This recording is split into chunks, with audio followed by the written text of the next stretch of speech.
kila mtu aonyeshe ni kwamba ni kweli yuko hapa ni kwa sababu amemfuata Mungu. Hebu nisomee kitabu kile cha Yeremia 20 aya ile ya kwanza, tuone mtumishi wa Mungu Yeremia alipitia changamoto gani alipokuwa akiwa kiongozi, akiwa nabii katika taifa hili la Yuda, ili kuonyesha kwamba unampenda Mungu wako kwa moyo wako wote na kwa nguvu zako zote na kwa akili zako zote.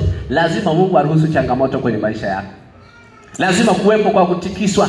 Lazima utikiswe ili kuonyesha kwamba wapi uliposimama. Bwana Yesu asifiwe. Ni mahitaji maalum ya kila mshiriki. Lazima umpende Bwana Mungu wako kwa moyo wako wote.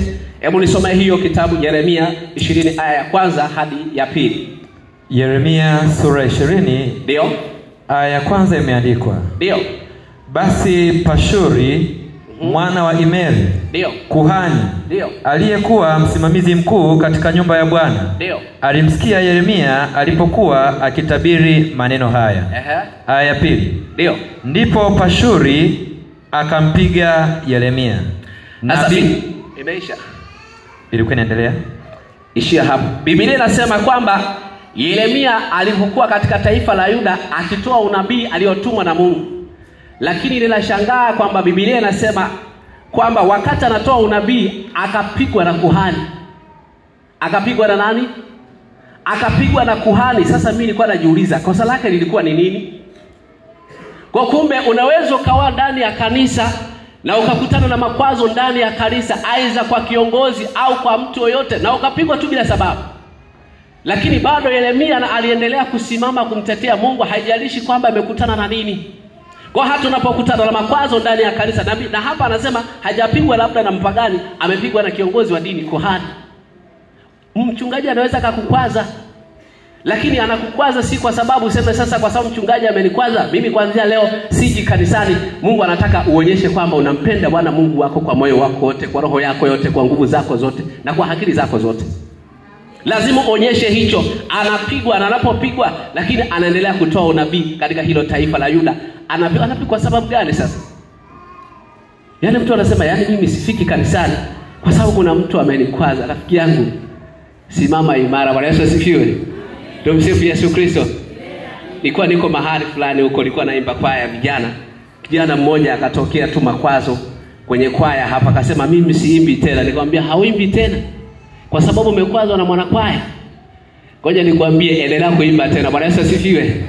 Tumsifu Yesu Kristo. Yanatokea hayo makwazo ndani ya kwaya ili kukuonyesha wewe kwamba unampenda Mungu wako kiasi gani. Hebu endelea aya ile ya 7. Ulisoma Yeremia 1-2. Hebu nenda tena aya 7. Yeremia anasema nini katika hilo? Aya 7 inasema, ndio, Bwana, umenihadaa, ndio, nami nimehadaika. Yaani Nehemia anasema kwamba Mungu umenihadaa na mimi nifanye nini? Lakini yote hayo kwa sababu amepitia magumu, amepitia changamoto, na anapitia hizo ili kuonyesha kwamba anampenda Mungu kiasi gani. Hebu nenda 14. Aya 14. Ndio.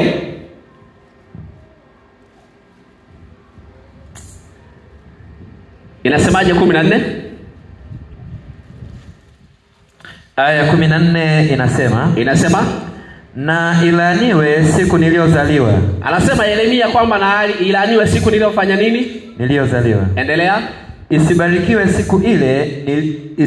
siku ile aliyonizaa mama yangu. Ndio. Aya 15. Ndio. Na alaaniwe mtu yule aliyemletea baba yangu habari akisema, umezaliwa mtoto mwanamume. Endelea. Umezaliwa mtoto mwanamume akimfurahisha. Aya 16. Mtu huyo na awe kama miji ile ambayo Bwana aliangamiza, asijute, na asikie kilio asubuhi na kelele za fujo adhuhuri. Aya 17. Naweza kaishia hapo. Neno linasema kwamba Yeremia baada ya kupitia changamoto ya kupigwa na kuhani, anaanza kulaani kwa sababu kwa nini alizaliwa. Yaani kuna muda mwingine unalaani kabisa kwamba kwa nini nimekuja kanisani. Ngoja nikwambie, Mungu anataka ufahamu kwamba unampenda Mungu wako kiasi gani. Akalaani kwamba yani aliyemletea taarifa kwamba umechukua mimba analaani na siku ya kuzaliwa. Tena lazima na hiyo siku isihesabike. Lakini kwa sababu gani? Baada ya kupitia changamoto zake katika maisha yake. Nataka nikwambie kwamba unapopitia changamoto, Mungu anataka uonyeshe kwamba unampenda Mungu wako kiasi gani.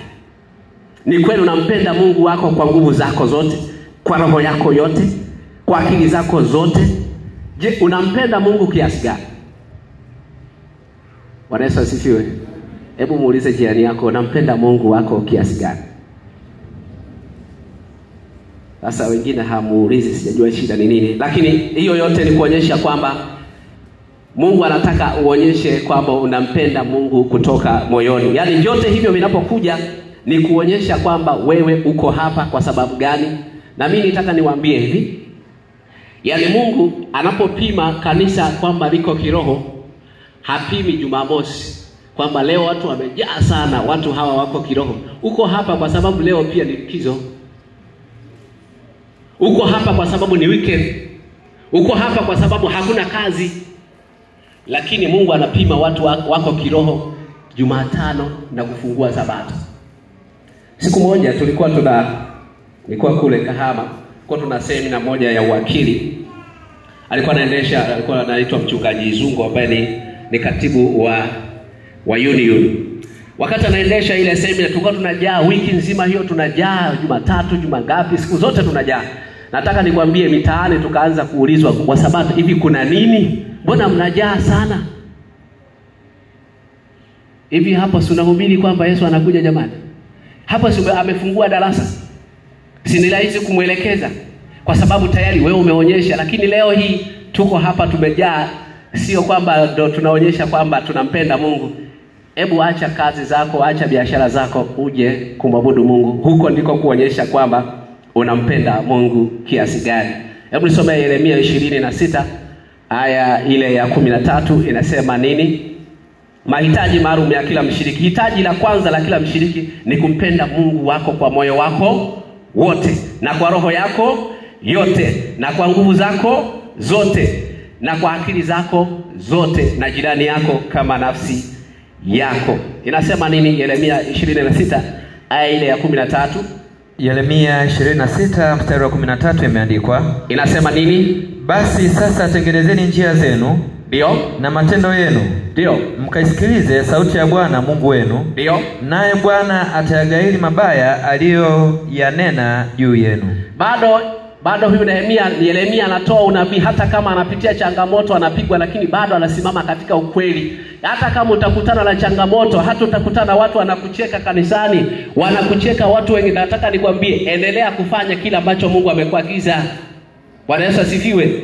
Usiseme kwamba mimi siimbi kwaya, watu wanakuwa wenyewe hawanielewi hao, wanakuwa wenyewe wana mambo kibao. Ngoja nikwambie, Mungu anataka uendelee kuimba ili kuonyesha unampenda Mungu wako kwa kiasi gani. Endelea kuimba. Bwana Yesu asifiwe. Tumsifu Yesu Kristo. Nehemia akaendelea kutoa unabii, akaendelea kutoa ujumbe, hata kama alizalauliwa, alipigwa, tena anapigwa na kiongozi kabisa. Hata kama akuuzi kiongozi, akuuzi mtu yoyote, nataka nikwambie simama imara kwa Yesu. Bwana Yesu asifiwe. Hebu endelea aya inayofuata, anasema nini? Aya 14 katika ile sura 20 inasema nini? Lakini kwangu mimi, tazama mimi nipo hapa mikononi mwenu. Ndio. Nitendeni myaonayo kuwa mema, haki mbele ya macho yenu. Sasa Nehemia anasema hivi, baada ya kuonyesha kwamba anampenda Mungu kwa kiasi gani, anasema hivi, mimi niko hapa, nifanyeni mnavyotaka. Bwana Yesu asifiwe. Ufike mahali useme kwamba mimi naimba kwaya hata kama mfanye nini. Bwana Yesu asifiwe. Tumsifu Yesu Kristo. Sema kwamba mimi siachi kanisa hata kama mnipige, hata kama mnifanye nini, mimi niko hapa, fanyeni mnachotaka, lakini mimi sitoki. Bwana Yesu asifiwe. Sema hautoki kwa sababu hauko hapa kwa sababu mikate, uko hapa kwa sababu umeitwa na Yesu. Bwana Yesu asifiwe. Nehemia anasema haiwezekani, anasema mimi niko hapa, fanyeni mnachotaka, kwamba ni chema, kwamba mnaona hiki kinafaa kunifanyia, naomba mfanye, lakini mimi sitoki, niko hapa. Bwana Yesu asifiwe. Tumsifu Yesu Kristo. Nehemia sasa anaonyesha kwa macho kwamba anampenda Bwana wake kwa moyo wake wote, na kwa roho yake yote, na kwa nguvu zake zote, na kwa akili zake zote. Anasema fanyeni lolote. Fanyeni lolote. Fanya lolote unalofahamu kwamba ni zuri, lakini mimi sitoki hapa. Mahitaji maalum ya kila mshiriki. Hitaji la kwanza ni kumpenda Bwana Mungu wako kwa moyo wako wote, kwa roho yako yote, kwa nguvu zako zote, kwa akili zako zote. Hilo ni hitaji la kwanza la mshiriki. Bwana Yesu asifiwe. Sema hivyo kama ambavyo amesema huyu Nehemia. Yeremia. Hebu tusome tena katika kitabu kile cha Wakorinto. Nimesema kwamba kabla Yesu hajaja kuna kutikiswa kwa imani. Na ili usitikiswe kwa imani, hakikisha unampenda Mungu wako kwa nguvu zako zote. Katika kitabu cha Wakorinto wa pili sura ile ya 12 aya ile ya 7, tuone mtumishi wa Mungu Paulo alipitia nini naye ilikuwaje, ili kuonyesha kwamba anampenda Mungu wake kiasi gani. Waraka wa pili wa Korintho sura ya 12 mstari wa 7 imeandikwa. Inasema nini? Na makusudi nisipate kujivuna. Ndio. Naomba nirudie. Na makusudi nisipate kujivuna kupita kiasi. Kwa wingi wa mafunuo haya nalipewa mwiba katika mwili, mjumbe wa shetani, ili anipige nisije nikajivuna kupita kiasi. Sasa naomba unisikilize vizuri hapa. Nimesema kwamba kabla ya kuja Kristo kutakwepo kwa kutikiswa kwa imani.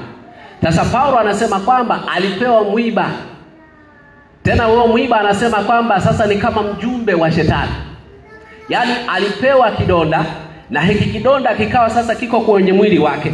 Na alipoomba kwa Mungu, hebu endelea, alipoomba kwa Mungu kidonda kitoke ilikuwaje? Hebu endelea hapo. Aya 8. Ndio. Kwa ajili ya kitu hicho nalimsihi Bwana mara 3 kwamba kinitoke. Nilimsihi kwamba kitoke. Aya 9. Ndio. Naye akaniambia, neema yangu ya kutosha. Maana uweza wangu hutimilika katika udhaifu. Basi nitajisifia udhaifu wangu kwa furaha nyingi, ili uweza wa Kristo ukae juu yangu. Unaweza kutulia hapo. Bwana Yesu asifiwe. Hebu tupungiane mikono kidogo. Jamani, Bwana Yesu asifiwe. Sasa ninapozungumza hivi naomba mniangalie sasa. Paulo alikuwa na ugonjwa ambao ni kama ni kidonda, ambaye anataja kama ni mwiba. Lakini huu ugonjwa alipoenda kuomba kwa Mungu akasema kwamba huo ugonjwa wake hivyo hivyo. Na anasema Mungu kwamba unavyobaki hivyo mimi ninasifiwa. Yaani maana yake ni kwamba unaweza ukawepo hapa, kuna changamoto ulionayo na umeomba na Mungu anakwambia, yaani unavyokaa hivyo na mimi ndo nafurahia. Imeze tunaona kama ni ngumu kuingia kichwani, lakini naomba uichukue kama ilivyo. Kwa kuna mahali unaweza ukawa naomba, unasema labda Mungu naomba unisaidie, mume wangu huyu anakunywa sana pombe. Mungu anakwambia baki naye hivyo hivyo na mimi sitambadilisha. Lakini yote hayo ni kuonyesha unampenda Mungu wako kwa kiasi gani. Bwana Yesu asifiwe. Unampenda Mungu kwa kiasi gani? Na yote hayo anaruhusu. Unaweza ukawa na changamoto, lakini hiyo changamoto Mungu anakuambia baki nayo. Baki na hiyo changamoto. Na unapobaki na changamoto, Mungu anasema anatukuzwa katika hiyo changamoto. Anatukuzwa katika huo udhaifu. Anatukuzwa katika huo ugonjwa. Yaani ulivyo hivyo, unavyoumwa hivyo, Mungu anafurahia. Na anafurahia si kwa sababu anapenda, anasema hivi, ili kuonyesha kwamba wewe unampenda Mungu wako kiasi gani. Unaposoma Biblia pia uende taratibu. Ni Mungu amesema ombeni nanyi mtapewa. Tafuteni nanyi mtaona. Na kila mtu yote anapoomba atapewa. Na yote mnayoomba aminini kwamba mmeyapokea. Lakini kuna muda, kuna kitu anakuambia kwamba tulia. Lazima ujue, usije ukadhani kwamba tu sasa Mungu yeye ni wa hivyo. Lakini pia haimaanishi kwamba sasa kwa sababu iko hivyo unaacha kuomba. Endelea kuomba. Bwana Yesu asifiwe. Endelea kuomba na Mungu atakutendea. Lakini kila ambacho atasema kwamba hiko kibaki hivyo, endelea kumtukuza Mungu katika hicho. Lakini kikubwa zaidi ni kuonyesha kwamba wewe unampenda Mungu wako kiasi gani. Unajua kuna muda mwingine nimeona shuhuda zenu hapa. Shuhuda nyingi tu ni kwamba Mungu amenitendea, Mungu amenitendea. Usifurahie Mungu anapokubariki. Bwana Yesu asifiwe. Usifurahie. Biblia inasema wanafunzi waliambiwa na Yesu kwamba furahini ikiwa majina yenu yameandikwa wapi? Yameandikwa wapi jamani?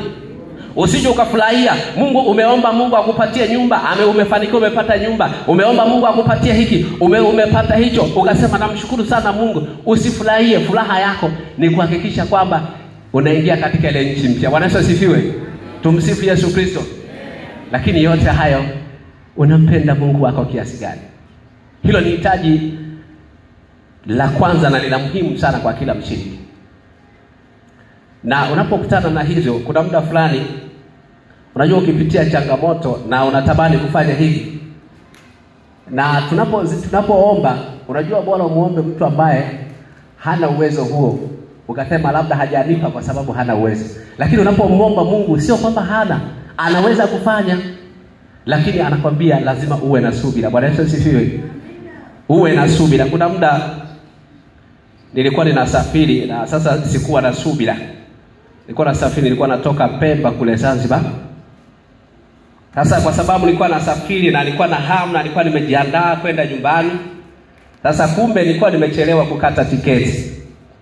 Kwa sababu nimechelewa kukata tiketi, nimefika pale bandarini, nikaongea na yule aliyekuwa anahusika, na ananiambia bana, tiketi zimeisha. Sasa kwa sababu zimeisha, hautasafiri. Na mimi nimejiandaa kurudi nyumbani. Hivi wewe unafanyaje? Unarudi? Sasa nikamwambia, sasa kama zimeisha, hakuna namna nyingine ya kufanya. Nikamwambia hakuna nini? Hakuna namna ya kufanya. Sasa akaniambia namna ipo, lakini sasa sijajua kama utaiweza. Akaniambia kwamba ili uweze kusafiri sasa bila tiketi, inabidi uingie kwenye meli kabla ya watu wengine wote kuingia. Maana pale wanapopita lazima wanakaguliwa, tena kuna kifaa kabisa kinakagua. Sasa akaniambia ili uweze kusafiri hauna tiketi, utanipa hiyo hela, lakini inabidi uingie kabla ya watu wengine. Sasa ninaingia na anasema utakapoingia hawezi tu kukaa kwenye viti vya kawaida, inabidi ujifiche. Akasema haina shida. Basi tukaingia kabla hawajaanza kukagua. Tulipoingia tukafika ndani, sasa sinabidi nijifiche, si ndio hivyo jamani? Nikaingia ndani, mnakuta kuna friji. Akafunua ile friji, mimi nikaingia ndani akafunika. Na nilikaa humo mpaka watu walipokatiwa tiketi wakaingia. Nilivumilia kwa sababu na hamu ya kwenda wapi. Na nilikuwa na sasa nakuaje? Na tunasubiri nasikia labda kuna watu watakuwa napita hapa. Sisikii, lakini nimekaa na ukitoka na wakikukamata kwamba umeingia kwa magendo, hiyo ni shida nyingine. Nikakaa kwenye friji mle, haikuwa na kitu lakini ilikuwa ni kama friji zilivyo, haina maji, lakini nikaingia na nikafunikwa na nilikaa. Lakini nilishindwa kustahimilia kusubiri kwamba ni wakati gani nisafiri. Nataka nikwambie Mungu unapomwomba atakujibu. Bwana Yesu asifiwe. Lakini kuna mwingine anakuambia tulia. Kuna muda fulani nilikuwa ninaumia sana. Nikawa namuuliza Mungu, kwa nini Mungu nimeingia tu kanisani alafu ukanipa jaribu? Nimeingia tu kanisani hata sijaelewa vizuri, umenitwanga jaribu. Nikasoma kitabu kimoja cha Wafalme na Manabii, nikanitia moyo kwamba Mungu njia zake huwa anazipitisha, na anasema hivi, watu wake huwa anawafundisha kwa njia ya matatizo. Jamani, Bwana Yesu asifiwe. Anasema kwamba watu wake Mungu anawafundisha kwa njia ya nini? Ya matatizo. Kwa unapopata matatizo muda mwingine ni kwa Mungu anakupitisha hapo ili upate kile ambacho hasa uonyeshe kwamba unampenda Mungu wako kwa kiasi gani. Hitaji la pili la kila mshiriki. Hitaji la pili la kila mshiriki ni hili hapa. Tumeona hitaji la kwanza ni kumpenda Mungu kwa moyo wetu wote na kwa roho yetu yote na kwa nguvu zetu zote na kwa akili zetu zote. Hasa hitaji la pili la kila mshiriki. Katika ile fungu amesema tutakuwepo na wakati wa taabu, lakini anasema hebu ngoja nilisome vizuri. Anasema wakati huo Mikaeli atasimama, jemedari mkuu asimamaye upande wa watu wako, na kutakuwepo na wakati wa taabu, na mfano wake haukuwapo tangu lilipoanza kuwapo taifa, na hata wakati huo watu wako wataokolewa, kila mmoja atakayeonekana ameandikwa katika kitabu kile. Hitaji la pili la kila mshiriki, lazima uhakikishe kwamba umeandikwa katika kitabu cha mbinguni. Bwana Yesu asifiwe. Hilo ni hitaji la mshiriki, hata kama ukoje, hata kama Mungu anakubariki kwa kiasi gani, lakini hitaji la pili, hakikisha kwamba je, jina langu limeandikwa. Bwana Yesu asifiwe. Na hapa pamekuwepo na changamoto. Maana tumekuwa tunaomba tu kama Mungu andika huko. Andika majina yetu huko. Na mimi niwaulize, huwa mnasikia yameandikwa? Jamani, Yesu asifiwe. Hebu tupigiane mkono basi. Jamani, huwa mnaona yanaandikwa? Na kwa nini sasa unaomba Mungu andika majina huko? Nataka nikwambie, majina yanaandikwa ni automatic. Yaani kile unachokifanya yanaandikwa hata usipoomba. Na leo nitaonyesha majina yanaandikwa kwa namna gani. Na leo hapa tutajiangalia sisi tuliopo hapa, je, tumeandikwa? Jamani, Yesu asifiwe. Hilo ni hitaji la pili la kila mshiriki. Lazima ujue kwamba umeandikwa au haujaandikwa. Lakini pia lazima ujue kwamba jina lako limefutwa au halijafutwa. Lazima ufahamu katika maisha haya, na unaposafiri katika maisha ya Kikristo, unapomtegemea Mungu, unapofanya kazi ya Mungu, lazima ufahamu kwamba majina yako yameandikwa katika kitabu cha uzima. Lazima ufahamu na lazima ujue. Lazima ujue. Hilo ni hitaji la kila mshiriki. Ni lazima ufahamu. Na sio tu kila mshiriki, kila mtu.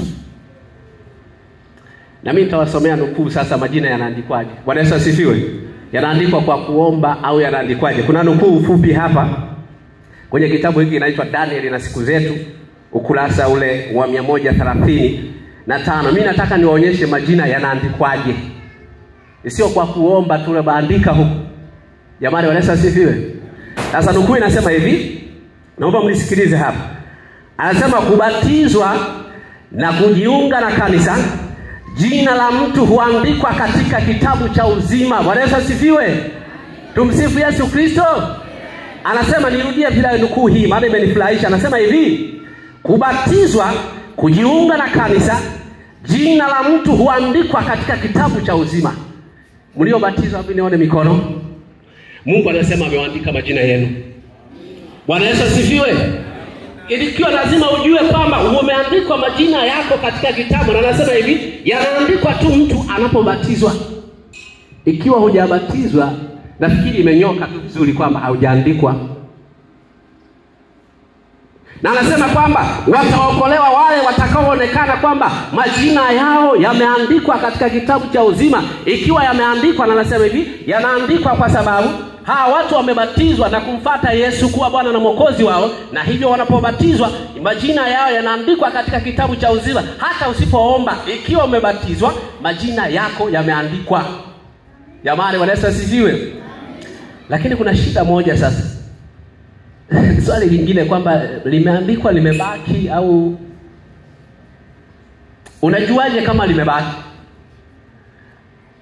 Msomaji, hebu nisome kitabu cha Kutoka 32:32. Hebu tuone kwamba hivi majina yetu yako au yameshaandikwa. Ikiwa umebatizwa yameandikwa, lakini je, yamebaki? Hayajafanywa chochote? Je, yamefutwa? Hebu nisome hicho kitabu cha Kutoka 32:32 tuone kwamba jina langu limebaki au jina lako lipo mbinguni au kuna shida mahali fulani. Kutoka sura ya 32 na ule mstari wa 32 imeandikwa. Inasema nini? Walakini sasa ikiwa utawasamehe dhambi yao, ndio, na kama sivyo, ndio, unifute na kusihi katika kitabu chako ulichoandika. Sasa anasema Musa anasema kwamba ikiwa hautawasamehe hawa wa Israeli, nifute jina langu katika kitabu chako ulikoniandika. Hebu tuone jina la Mungu anasema nini? 33. Ndio.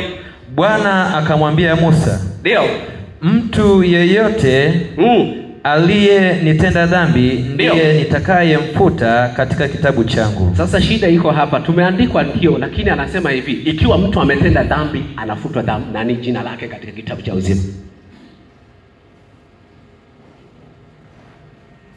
Ikiwa mtu ametenda dhambi, ikiwa maisha yake amezoelea kufanya dhambi na hana mpango wa kubadilika, ikiwa tumefanya hivyo, Mungu anasema kwamba hayo majina pia yatafutwa.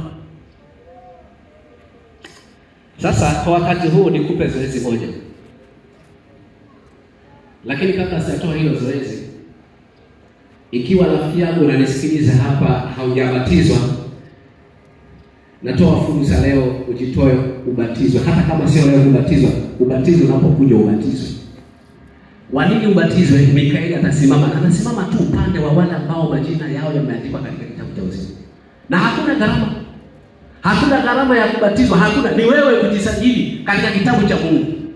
Sasa nitatoa wito, hata kama wewe ulifutwa, umewahi kufutwa ushirika, mimi ngoja nikwambie, usibaki huko kwa sababu maisha haya hujui. Unaweza kufa muda wote na jina lako bado halijaandikwa.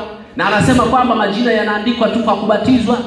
Na ndio maana ukisoma Biblia inasema mtu anapobatizwa anakuwa hana dhambi, na ndio maana linaandikwa jina lake. Na swali ni kwamba wale ambao wametenda dhambi anasema jina lake huwa linafutwa, lakini nataka nikwambie kwamba ukitenda dhambi, Yesu amesema ukiomba msamaha unapokelewa. Bwana Yesu asifiwe. Ikiwa mlitenda dhambi na mmeomba msamaha, Mungu amewasamehe. Bwana Yesu asifiwe. Tumsifu Yesu Kristo. Na ikiwa mmeomba dhambi mmesamehewa, majina yenu yamebaki katika kitabu cha uzima. Amina. Lakini ikiwa haujatubu, hapo tutapata shida. Sasa na mimi nikupe zoezi moja. Hebu inamisha nyuso yako chini, fikiria kwamba jina lako limebaki au halijabaki. Sasa kwa nini mmenitazama? Inamisha uso wako kama unaomba, ufikirie. Ninatoa dakika kadhaa. Jamani, muinamishe watu wa Mungu. Bwana Yesu asifiwe. Msinitizame mimi, inamisha tu uso wako, angalia chini. Fikiria, hivi jina langu limebaki au kama halijabaki kuna shida gani? Inamisha tu uso, fikiria tu. Nakupa hiyo fursa. Na hiyo anakupa fursa ya Mungu. Na ulipoinamisha uso huko hivyo, nasikia Roho wa Mungu anakuonyesha changamoto zako. Na kama anakuonyesha, hakuna gharama ya kutubu. Sijawaambia mwache kuinamisha jamani.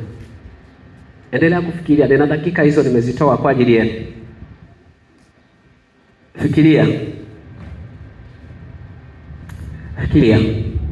Fikiria tu kwamba limebaki au kuna mahali haupaelewi.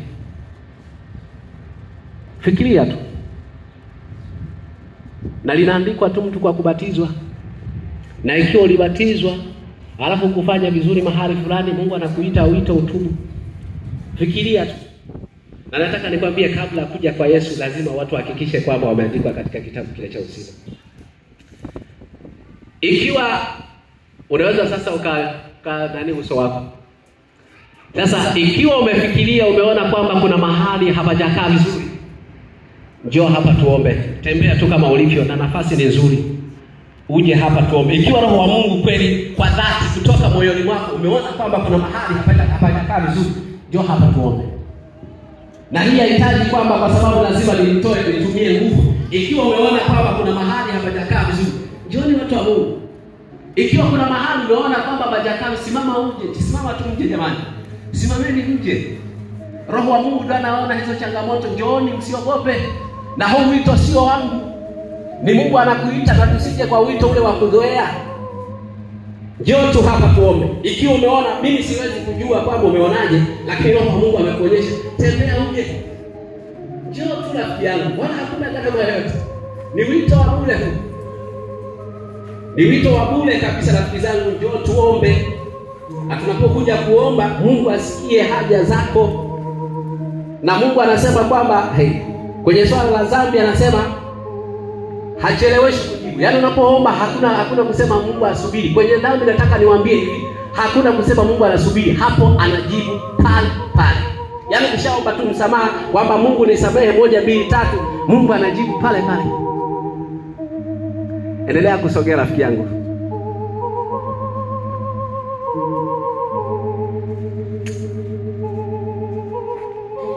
Roho wa Mungu amekuonyesha kwamba kuna mahali hapajakaa vizuri. Na nimesema kabla kuja kwa Yesu kuna mahitaji maalum. Hitaji la kwanza, kumpenda Bwana Mungu wako kwa moyo wako wote, kwa roho yako yote, kwa nguvu zako zote, na kwa akili zako zote. Lakini la pili ni kuhakikisha kwamba jina lako limeandikwa katika kitabu kile cha uzima. Sasa wito wa mwisho ni huu.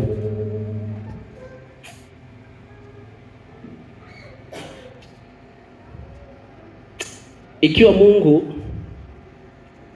amekuonyesha kwamba haujabatizwa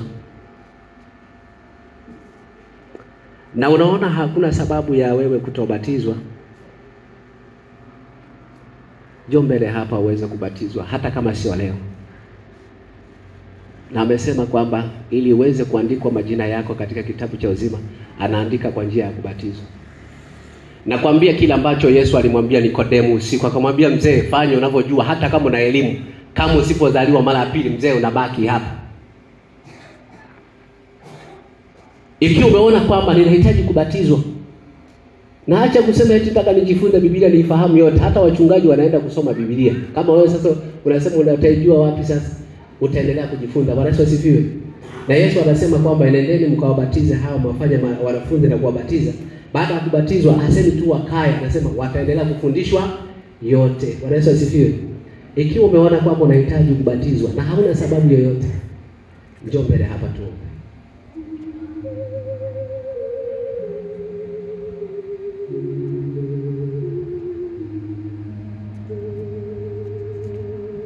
Nimeona hakuna mtu ambaye anahitaji kubatizwa.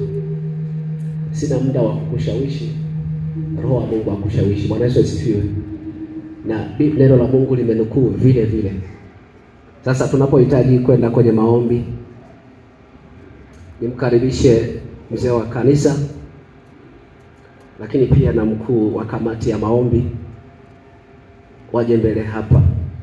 Mzee wa kanisa na mkuu wa kamati ya maombi.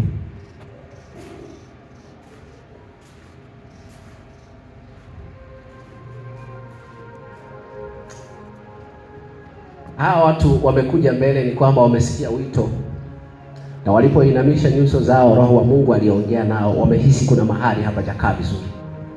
Na mimi sijui, lakini Mungu anafahamu. Sasa wanahitaji kujisalimisha mikononi mwa Mungu, ili kama kuna mahali fulani walikwazika, wakaona kwamba hawana sababu ya kuendelea na maisha ya Kikristo, muwaombee wabaki mikononi mwa Mungu. Bwana Yesu asifiwe. Kwa muwaombee kwamba hitaji lao ni kwamba hata kama kuna mahali hawajafanya vizuri, Mungu awasaidie majina yabaki katika kitabu cha uzima. Na kwa sababu walibatizwa, majina yao yaliandikwa. Kwa hiyo tutaombea Mungu azidi kuwasaidia majina yao yabaki katika kile kitabu. Lakini mkuu wa maombi pia utaomba hawa watu wamepiga mbele hatua hapa, wameonyesha kile ambacho wanacho kwenye moyo wao. Lakini pia utaombea hitaji letu la kwanza, kila mtu ampende Bwana Mungu wake kwa moyo wake wote, na kwa roho yake yote, na kwa nguvu zake zote, na kwa akili zake zote. Kila mtu utaombea hilo. Kwa hiyo mkuu wa maombi utaombea hitaji la kwanza na kila ambacho Mungu atakuongoza. Lakini mzee wa kanisa utaombea hitaji la pili kwa hawa watu ambao wamejitoa kwa Yesu. Basi tunaweza tukapata ombi ikiwa tumesimama hivi. Mungu anasikia maombi.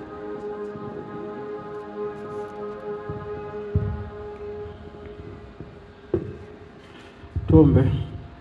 Baba yetu na Mungu wetu wa mbinguni, tunakushukuru sana mchana wa leo.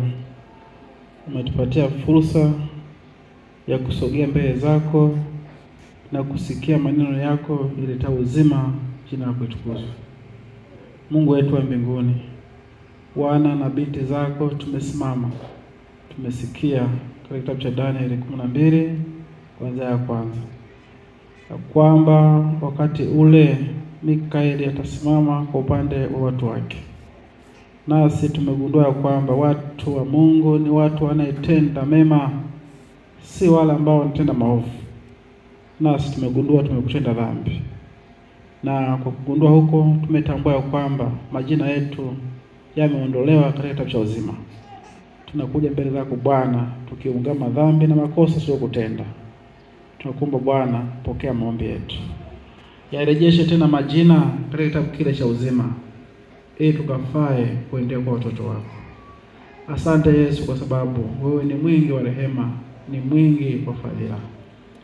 Nasema kwamba makosa yetu japokuwa yatakuwa mengi kama mekundu kama damu, lakini watu wako wakijitoa kwa unyenyekevu, nawe utasikia. Bwana, naomba tusikie. Haijalishi tumetenda dhambi kiasi gani, hakuna dhambi ambayo itatufanya tupate uzima milele. Dhambi ni dhambi. Mungu tupokee. Wabariki watoto wako hawa katika mahitaji yao mbalimbali.